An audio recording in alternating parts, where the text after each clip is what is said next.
Nossa mira e juramentação de nosso ministro plenipotenciário novo, Sr. Adi Thijssen.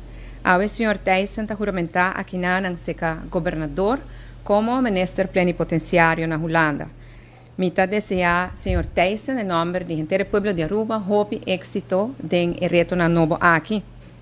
Com a experiência que o Sr. Adi Thijssen tem, especialmente no terreno de justiça, mas principalmente de nossa Constituição, e sua experiência política, ele tem grande aporte para nós na Holanda e para representar-nos, especialmente de reuniões no Conselho de Ministros de Reino.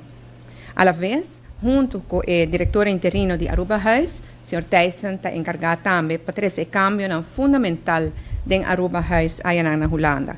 Uma meta é para estrechar o laço mais forte no bem-estar de Aruba e também essa é uma meta que a Adi Thijssen tem na Holanda. Para assim nós por servir os cidadãos melhor, tanto os estudantes como outros cidadãos que vivem aí.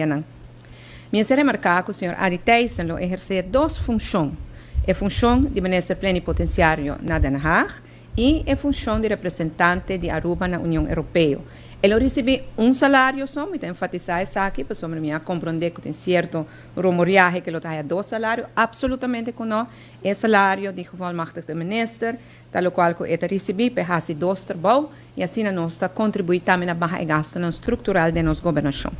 Indudablemente, ele não é fácil, pero me tenho confiança que o Sr. Thijssen tem experiência e conhecimento, principalmente amor para Aruba, que ele sabe fazer bonito trabalho para nós aí na Holanda. Para bem e hope êxito.